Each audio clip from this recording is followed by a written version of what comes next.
what we'll look at is how the political, the military intelligence, the surveillance, and the church world have now really just come together at the next level. I personally think this was always the plan and has been since after World War II.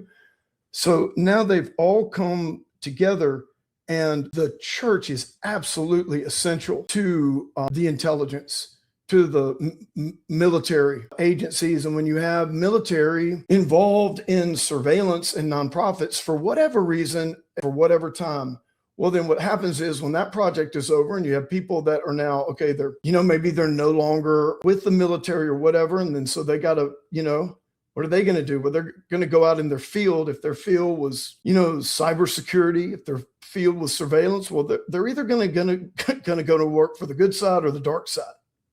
And that's what we see with a whole lot of this spyware and a whole lot of stuff. And bringing that down to where I want to start, okay? And we've got a lot of videos for you tonight, and just some really, really disturbing stuff coming straight out of pastors' mouths, some teachers' mouths, really disturbing stuff. A couple of testimonies. I think we have one book, maybe two. And then we're going to talk about this whole, it's just something. We're going to talk about this whole Ark, IHOP, Bethel. I know some of y'all were texting me and emailing me this week wanting to get into NAR. We're not going to get into NAR tonight, but you're going to start to see kind of what is NAR? What is the real NAR is not the NAR that you think it is. And that goes back to C. Peter Wagner back at Ted Haggart's church. And then how when he died, that NAR group split.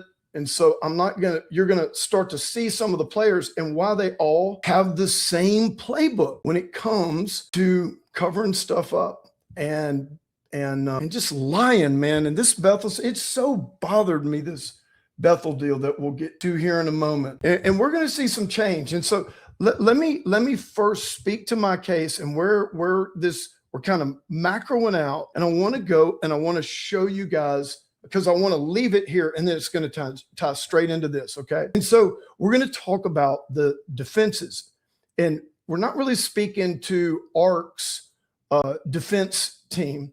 What I'm speaking to is the double amicus briefs that has come in from both the Becket Fund and Sidley Austin LLP, which is extremely rare. I think in our research, what we found was that out of all of the amicus briefs, it's like less than 2% out of all the amicus briefs that Becket Fund has filed. It's like less than 2% when Sidley Austin LLP and Becket Fund show up together with amicus briefs in support of, whatever party for religious cause.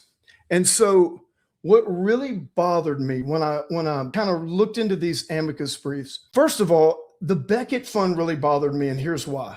Because the Becket Fund has done some really good work for the body of Christ. They've advocated for religious freedom, and they've done a lot of really good things and positive things. But in our situation, I think they're taking a massive risk, because if any of my allegations, our allegations, are proven true in this case, in a future case, which there can be multiple criminal cases, which those things are being looked into right now. If any of these allegations that we have against ARC are proven true in this case or any other investigation, well, I'll tell you what Becket Fund looks like.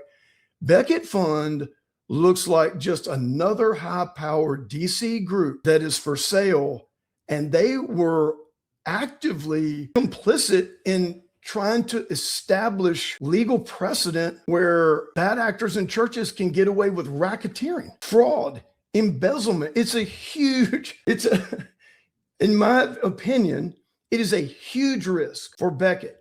But they're involved and they're not getting out now because their name got in there. But when a big fund, and we're going to look at them in just a second, when a big high-powered DC group like Becket comes in, the fact that they would be willing to risk an amicus where there are clear, accepted as true by ARC, by the way, accepted as true, clear allegations of fraud, racketeering, RICO-type behavior, man, that's something to go out on a limb for.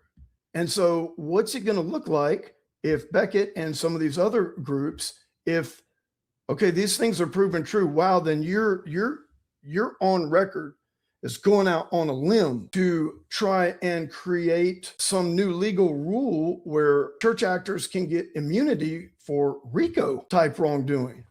And so, and the same thing with Sidley, but Sidley, we're going to look a little bit at Sidley. They are who they are. They're Sidley. They're one of the biggest law firms in the world. They got all kind of relationships. One is very interesting to me. We'll see what happens there. But so let me tell you what I'm doing. I am sending out this email. This is going to be an open letter to both Becket Fund and Sidley Austin LLP. And I think this is a great template for people to use. I'm going to start off with Becket Fund, Sidley Austin LLP, and I've got about 15 to 20 more people and organizations that are going to get similar type letters. And this is, you're going to see what the letter says in just a second. But basically, here's what it says. You're stepping out. I'm going to assume you obviously, even though they're arguing a straw man defense, okay, if the allegations that I have are proven to be true, will you apologize? Or will you somehow change your process of how you pick cases to defend? Because if my allegations are proven true in this investigation or another, well, then Beckett's on record. They look to defend criminals. They look to defend things that they should just not be defending. And it's the same thing with Sidley Austin, but I mean, that's a different story. We'll see in just a second. But Becket Fund, I'm really surprised, but I'm not surprised. And we'll get into that. And so just so you know how their defenses, these amicus briefs are. We talked a little bit about it last time, but I just want to kind of get in your mind so you understand it.